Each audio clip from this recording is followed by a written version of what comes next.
네, 우리 성가대와 오케스트라 우리 단원들에게 감사드립니다.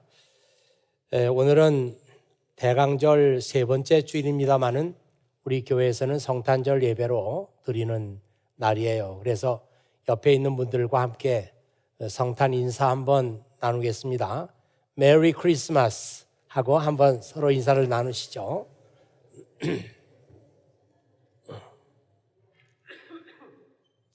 네, 오늘은 대강절 세 번째 주일이어서 촛불 3개가 켜졌고요. 오늘 켠 촛불은 핑크빛 촛불입니다.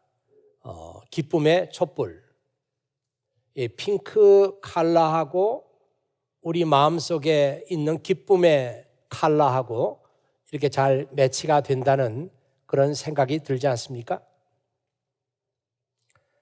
시간을 뚫고 이 세상에 빛으로 오신 예수 그리스도께서 우리에게 기쁨이 무엇인가 하는 것을 알려주시지 않았더라면 우리는 인생의 참 기쁨이 무엇인지 모르고 우리는 계속 살았을 것입니다.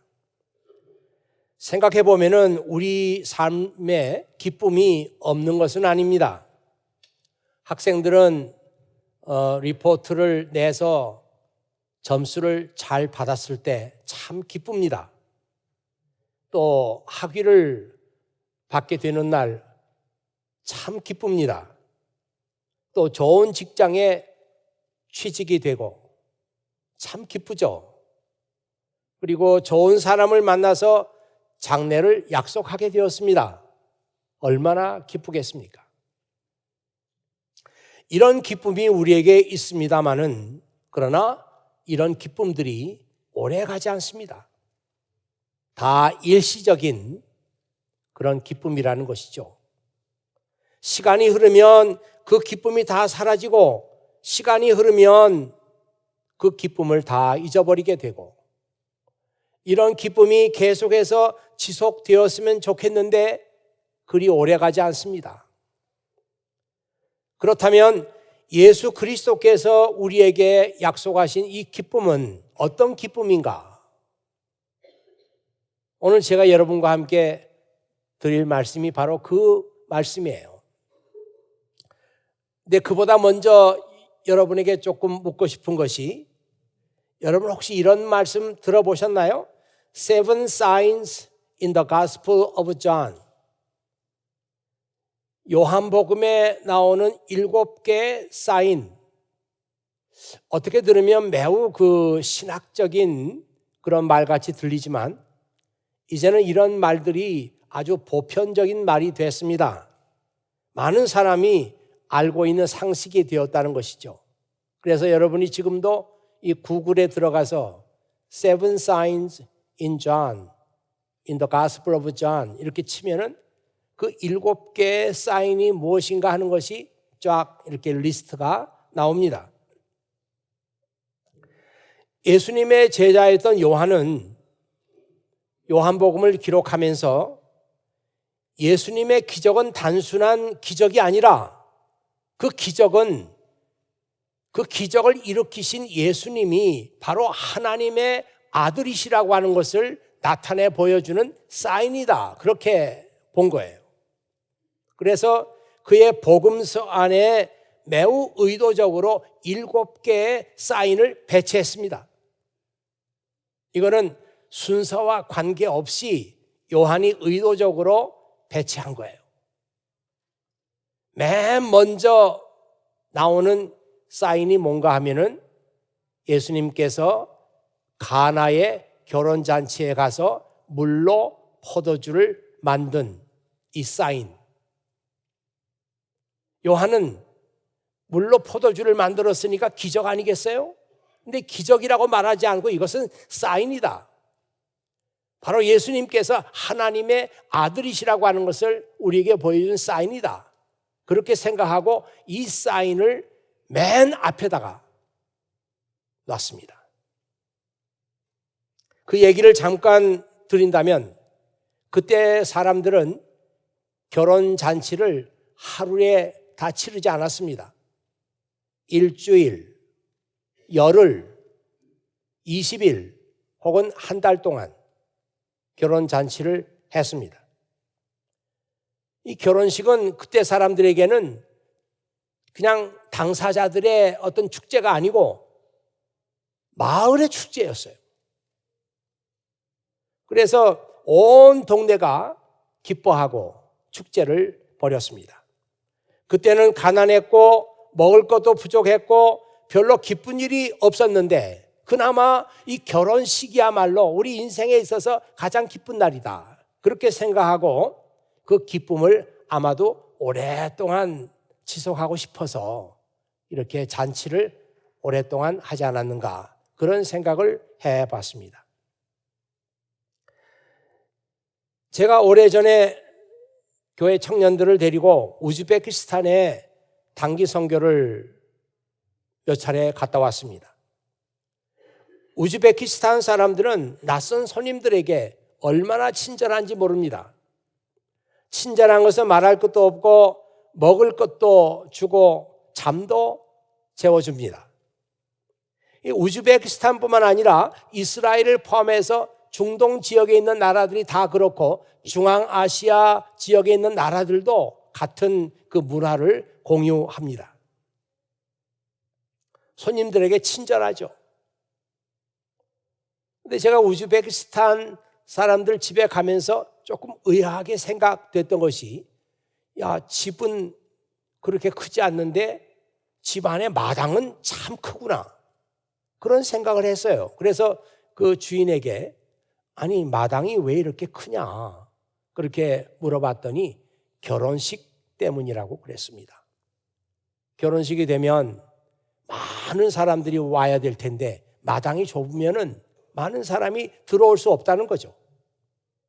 그래서 저는 그 얘기 들으면서 정말 이 사람들이 결혼식을 얼마나 중요하게 여기고 있느냐 하는 것을 그때 생각했습니다.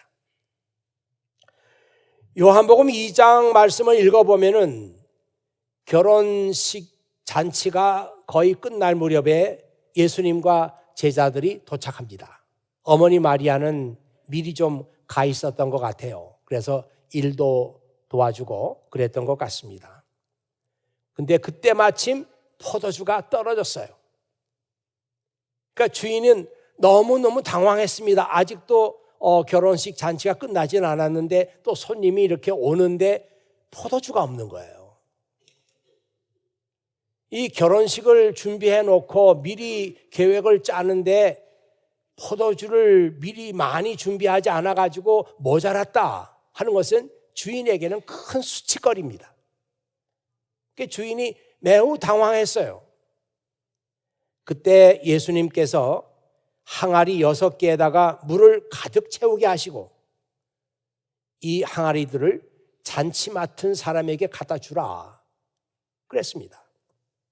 그러니까 이 하인들이 이 항아리에 물을 가득 채워가지고 잔치 맡은 사람들에게 갖다 줬는데 이 잔치 맡은 사람은 영문을 모르죠. 이 포도주인 줄 알고 찍어 맛을 보고 나서 주인에게 이렇게 말합니다. 아니 나 이런 경우는 처음 봤습니다. 보통 사람들은 처음에 좋은 포도주를 내다가 이제 결혼잔치 끝 무렵에 가면은 좀 질 떨어지는 포도주를 내놓는 것이 보통인데 아니 어찌 당신은 이렇게 좋은 포도주를 지금까지 두었습니까?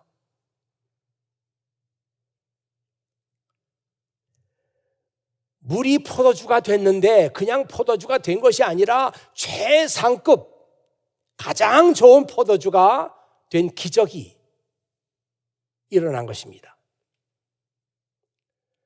참 생각할 수도 없는 말도 안 되는 그런 일이잖아요. 물과 포도주는 전혀 다른 것입니다. 물은 평범하고 흔한 것이고 값싼 것이지만 포도주는 값비싸고 흔하지 않습니다. 포도주를 만들려면 시간도 걸리고 많은 사람의 노력이 들어가야 합니다. 물은 어디서나 쉽게 구할 수 있지만 포도주는 그렇지 않습니다. 이 기적이 있은 다음에 요한이 그의 복음서에다가 이렇게 기록하죠. 아마 여러분들이 그 말씀을 읽으면서도 이 말씀이 그렇게 중요한지는 잘 몰랐을 거예요. 한번 여러분 화면을 보시기 바랍니다. 예수님께서는 이 첫 번째 표적을 갈릴리 가나에서 행하셨으며 거기서 그의 영광을 보여주셨습니다. 그러자 그의 제자들이 그를 믿게 되었습니다. This miraculous sign at Cana in Galilee was the first time Jesus revealed his glory as the Son of God. 이 가나의 결혼잔치에서 나타난 이 기적 같은 놀라운 사인은 예수님께서 하나님의 아들로서 영광을 보여주신 첫 번째 사인이었단 말이죠. And his disciples believed in him. 이 사인을 보고 나서 제자들이 예수님을 믿었단 말이에요. 아, 저분이 하나님 아들이 맞구나.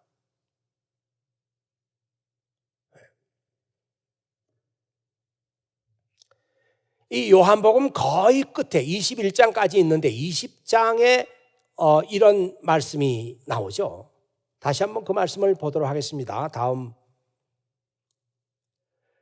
예수님은 이 책에 기록되지 않는 많은 사인들을 제자들에게 보여주셨습니다. 이 사인들을 기록한 것은 여러분들이 하나님의 아들이신 예수 그리스도를 믿고 영원한 생명을 얻게 하려는 것입니다. Jesus did many other miraculous signs in the presence of his disciples. 예수님은 제자들 앞에서 많은 놀라운 그 사인들을 보여주셨어요. Which are now recorded in this book. 이 요한복음에 다 기록은 하지 않았지만 여기 기록된 것 외에도 예수님께서 많은 사인들을 제자들에게 보여주셨단 말이에요.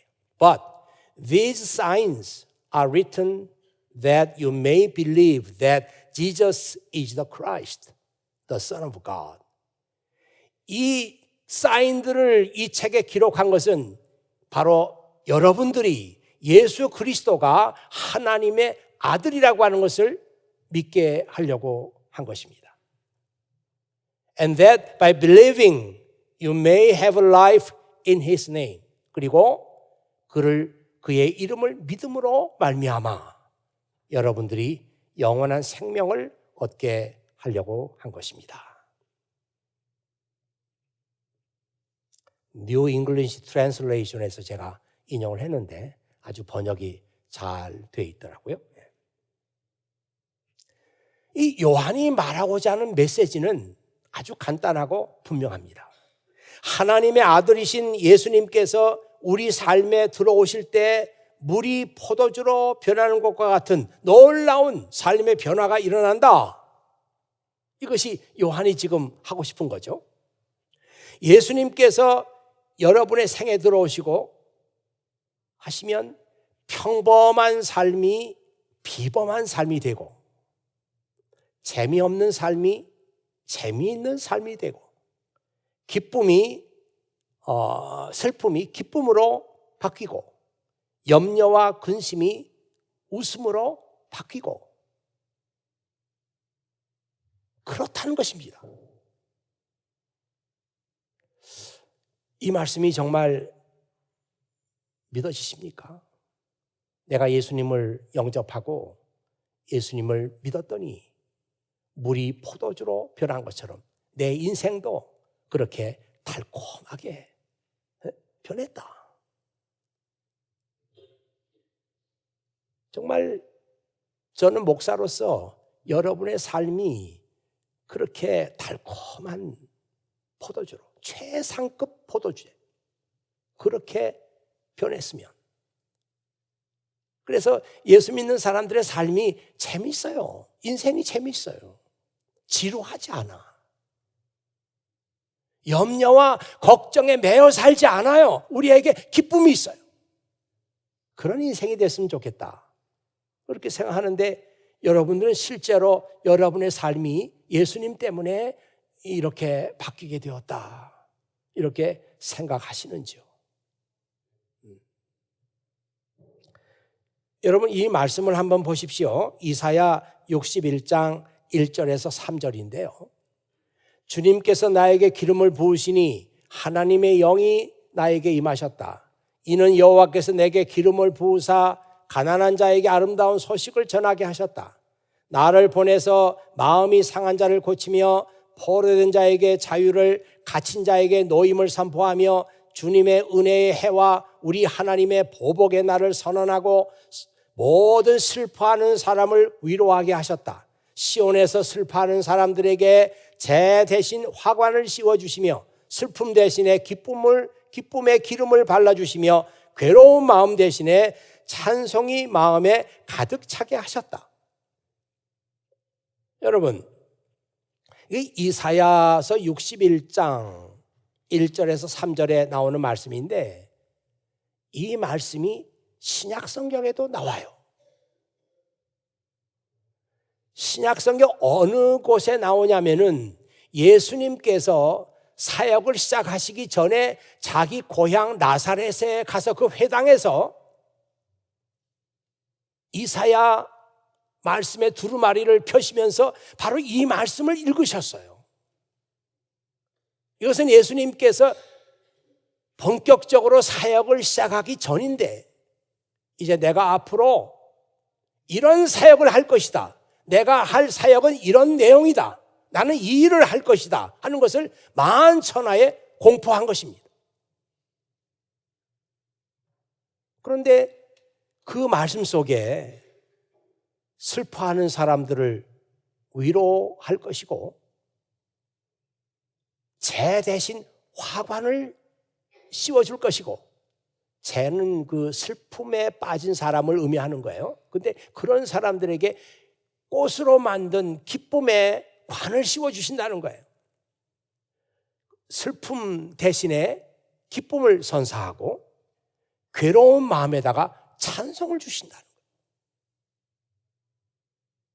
앞으로 예수 그리스도의 사역을 통해서 많은 사람들의 삶이 이렇게 바뀌게 될 것이다 하는 것을 만천하에 공포한 말씀이 바로 이 말씀이에요.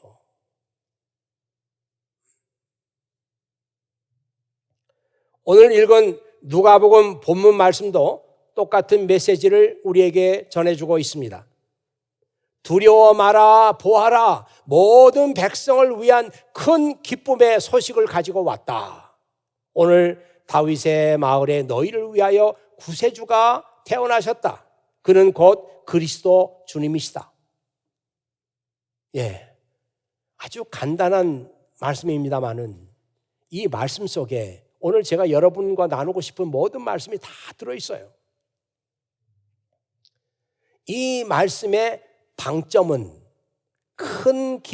모든 백성을 위한 큰 기쁨의 소식. 천사가 지금 목자들에게 얘기하는 거예요. 내가 모든 사람들을 위한 큰 기쁨의 소식을 가지고 왔다. 이제 이 큰 기쁨의 소식을 누가 듣느냐? 어떤 특정한 사람들이 듣지 않습니다. 어떤 특정한 그룹을 위해서 내가 기쁜 소식을 전해주는 게 아니라 모든 백성을 위한, 이제 이 기쁨의 소식을 이 세상의 모든 사람들이 다 듣게 될 것이다.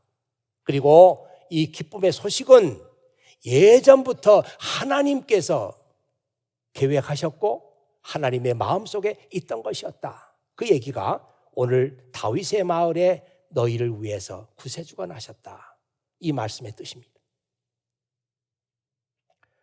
그 기쁨의 소식의 내용이 뭐예요? 구세주가 나셨다는 거 아닙니까? 세이비어가 오늘 났다는 거예요. 왜요? 세이비어가 필요하니까. 세이비어가 있어야 하니까.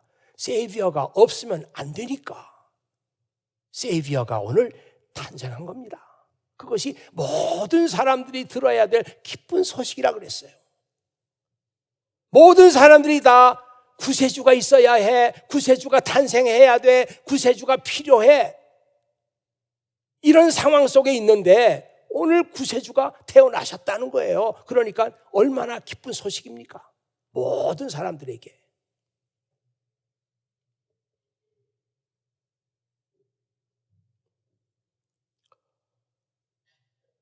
도대체 예수님께서 태어나시기 전에 모든 사람들은 어떤 상황 속에 있었기에 구세주가 필요했을까요?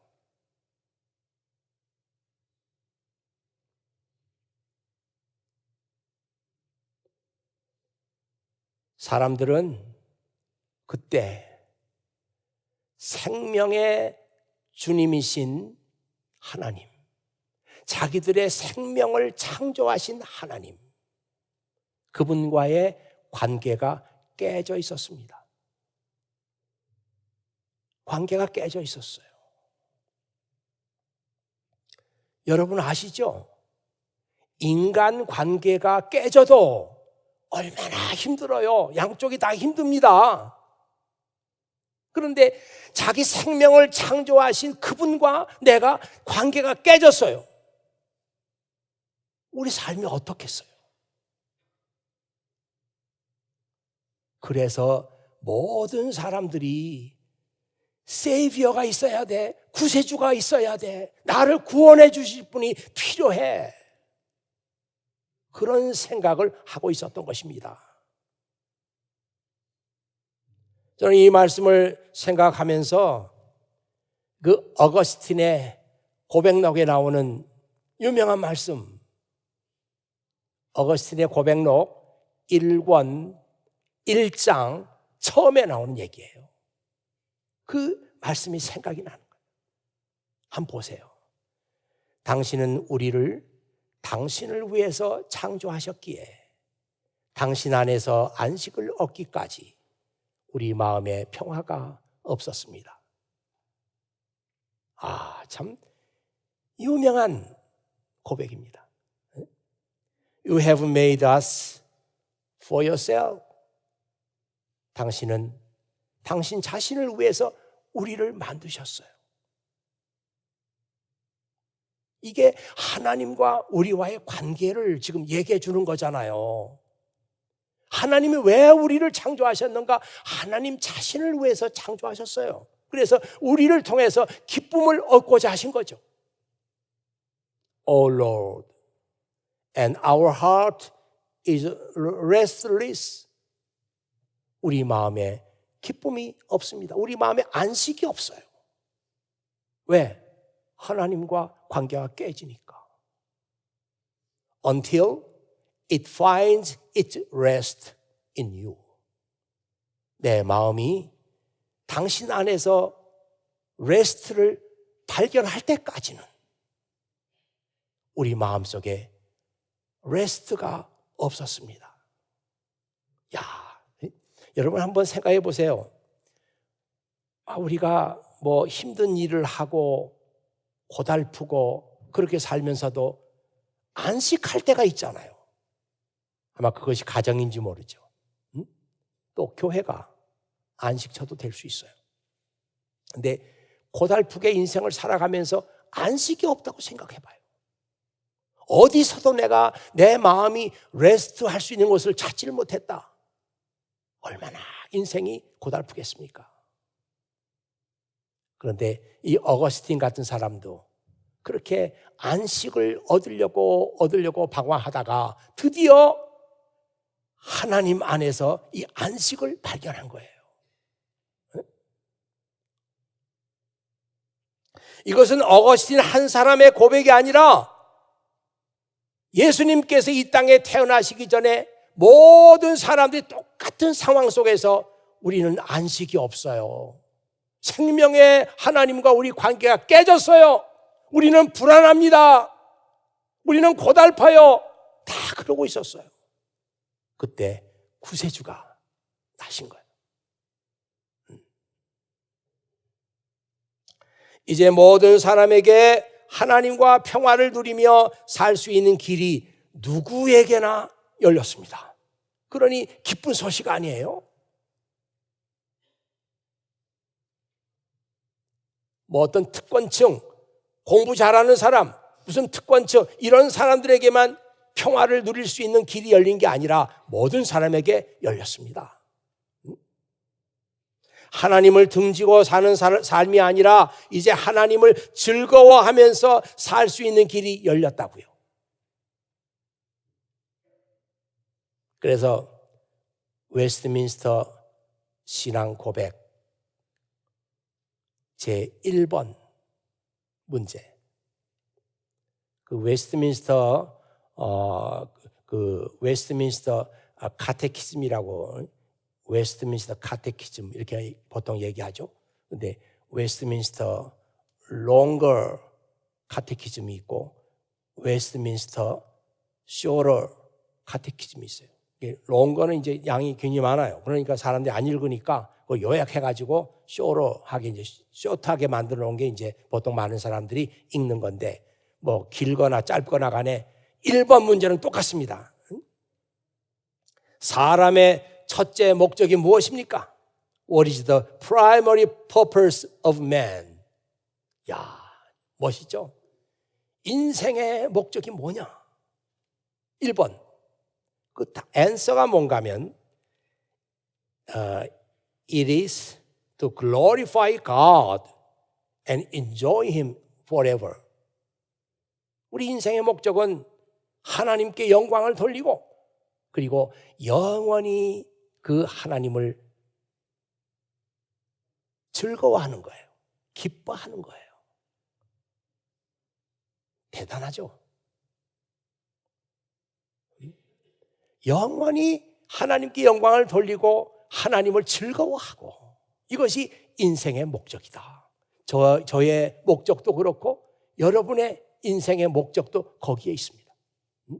이 모든 것이 바로 시간을 뚫고 이 땅에 오신 예수 그리스도 그분으로 말미암아 모든 것이 가능하게 되었어요.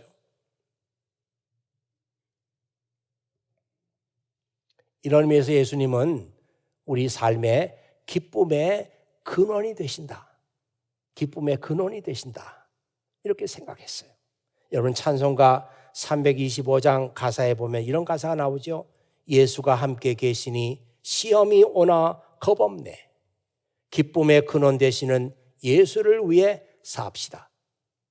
시험도 있고 뭐 어려운 일도 생기고 또 뭐 자기가 감당할 수 없는 그런 일들도 생기고 그렇지만 괜찮아요. 왜? 우리에게는 기쁨의 근원이 되시는 예수님께서 계시니까. 그 가사가 그렇잖아요. 사도 바울은 이 기쁨의 근원이라는 말 그 자리에다가 무슨 말을 갖다 놨는가 하면 주 안에서 이 말을 갖다 놨어요. 주 안에서. 그래서 빌립보서 4장 4절에 보면은 주님 안에서 항상 기뻐하십시오. 다시 말하지만 기뻐하십시오. Rejoice in the Lord always. I will say it again. Rejoice. Rejoice in the Lord. 그는요, 성도들에게 그냥 기뻐하세요. 무조건 기뻐하세요. 이렇게 말하지 않고 Rejoice in the Lord. 주님 안에서 기뻐하세요. 왜? 바로 예수 그리스도께서 하나님과 우리 사이에 깨진 관계를 회복시키셨고 그래서 이제는 우리가 하나님을 즐거워하면서 살 수 있는 길을 열어주셨고 우리 마음이 안식할 수 있도록 해주셨고 그래서 우리 삶 속에 어떤 일이 일어난다고 하더라도 그 일들보다 더 큰 마음의 기쁨과 마음의 평화가 우리에게 주어지기 때문에 주 안에서 항상 기뻐하라고 그렇게 말했던 거예요.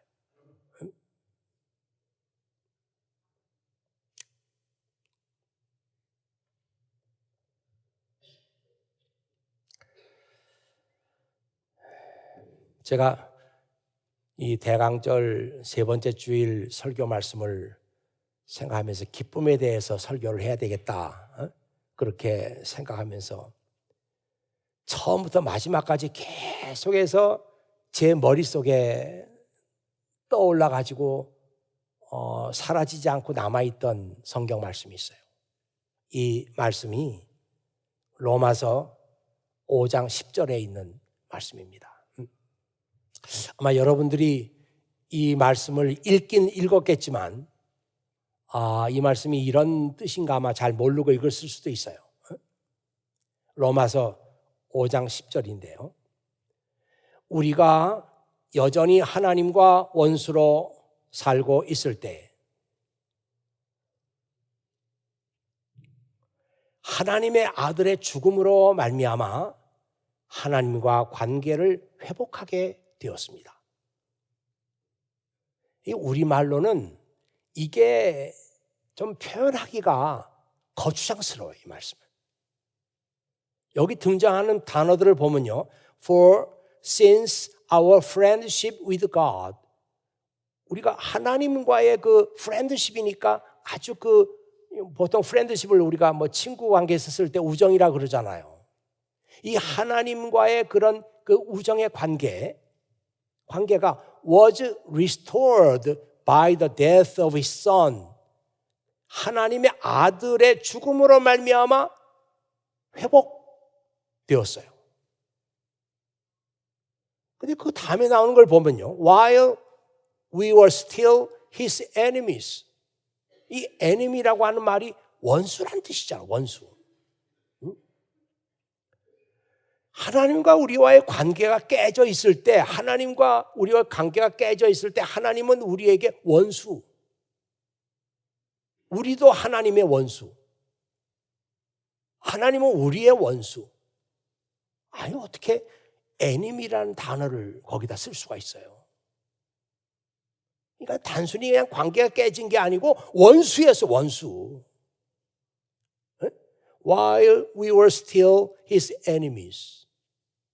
우리가 하나님과 적대 관계에 있었던 원수였다고 서로.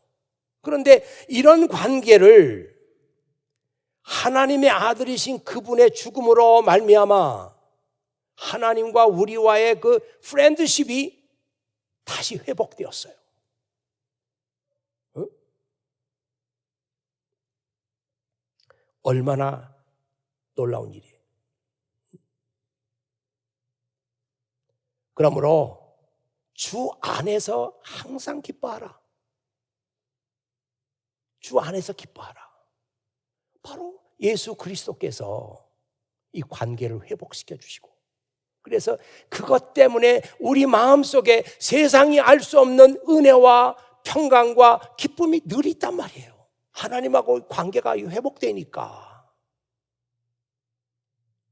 여러분도 그런 거 많이 느끼지 않아요? 인간 관계가 깨졌을 때 힘들고 어려워요. 부부간의 관계가 깨지고 했을 때 너무 힘들어요. 근데 회복되고 나서 얼마나 좋아요. 그 회복되고 나서 얼마나 기쁘고 얼마나 감사해요. 부부들은 되게 싸우고 집을 나가기도 하고 뭐 밥을 안 먹기도 하고 그러는데 밥 안 먹을 때 얼마나 힘듭니까? 남편들은 절대로 밥을 안 먹는 투정을 하지 마세요. 그거 힘듭니다. 그러다가 관계가 회복돼 가지고 밥을 같이 먹잖아요. 얼마나 감사하고 얼마나 좋아요. 하나님과 우리와의 관계도 그랬다는 거예요. 에니미였어요. 원수 관계였어요. 예수님 때문에 그 관계가 회복되고 나니까 우리는 하나님과의 우정을 갖게 되고 이제는 하나님을 즐거워하면서 우리가 인생을 살게 된 거예요. 문제는 우리가 주 안에서 살아가는 거죠. 주 안에서 살아가는 거예요. 이 주 안에서 살아간다고 하는 말의 의미를 우리가 알아야 되는데 이걸 잘 모르니까 아니 뭐 목사님은 설교하면서 항상 기뻐하라고 하지만 주 안에서 기뻐하라고 하지만 실제로 안 됩니다. 안 돼요. 뭐 이런 생각하는 사람이 얼마나 많습니까? 저도 뭐 저 자신도 그 일이 이렇게 쉽고 간단한 일은 아니에요. 그래서 우리가 주 안에서 살아간다고 하는 게 무슨 뜻인가? 그걸 알아야 된단 말이에요.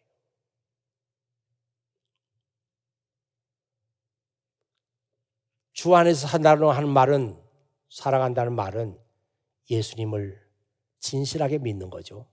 그런 의미가 그 안에 있어요. 예수님을 진실하게 믿는 겁니다.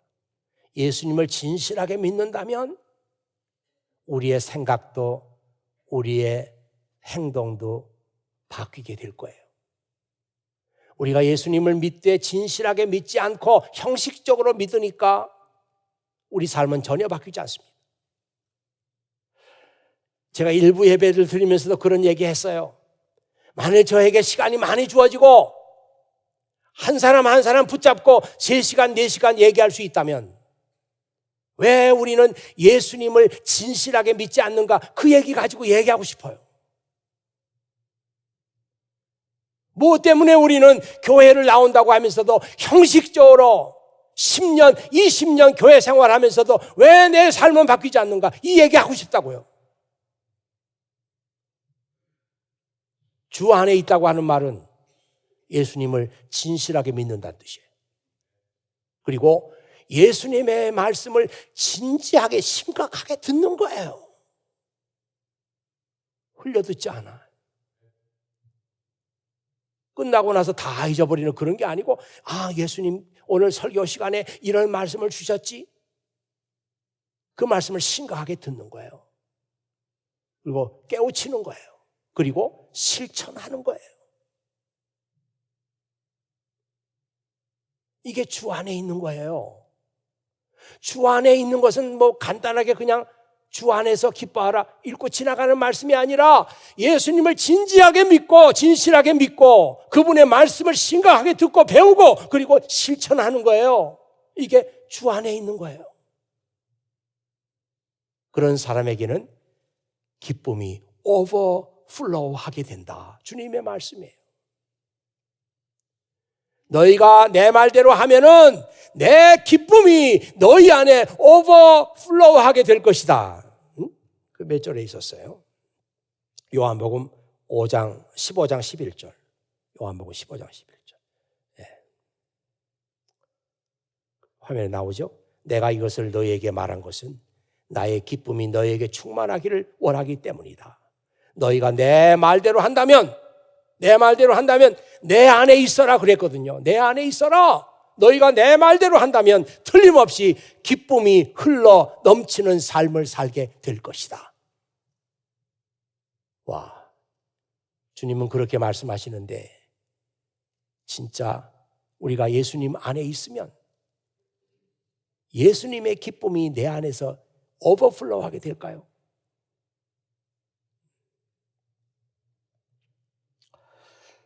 지난 엊그저께 새벽 기도를 드리면서 그때 주신 말씀 중에 마태복음 11장 19절 말씀이 있었어요.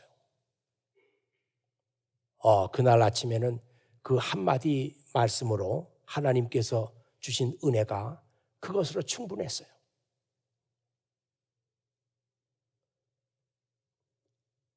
마태복음 11장 19절이 무슨 얘기인가 하면 지혜는 그 행한 일로 인하여 옳다함을 얻느니라.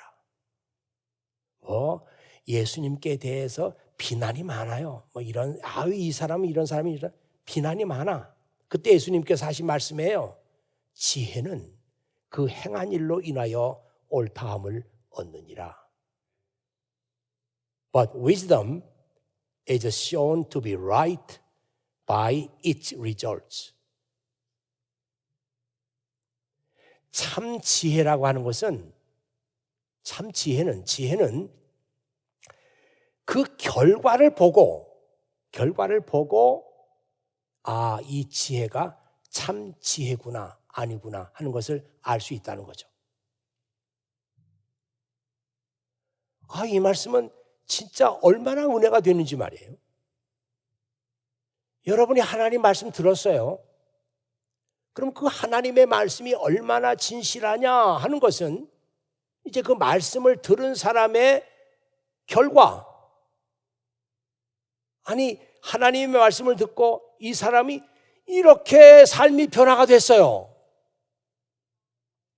아니, 그러면 이 사람이 들은 그 하나님의 말씀은 정말 진리였고 진실한 말씀이라는 거잖아요. 반대로 이 사람이 하나님 말씀 예배 시간에 들었어요. 그런데 듣고 나서도 아무것도 달라지는 게 없어요. 그렇다면 그가 들은 하나님의 말씀은 진실하지 않다, 그거잖아요. 여러분, 오늘 대강절 세 번째 주일을 맞이해가지고 오늘 기쁨에 대해서 말씀하고 있습니다. 예수님은 기쁨의 근원이 되신 분이고 주 안에서 살아가는 사람들에게는 나의 기쁨이 너희 속에서 오버플로우, 흘러넘치게 될 것이다, 이렇게 약속하셨는데 이 말씀이 맞나? 만일 여러분들이 그렇게 말씀은 들었는데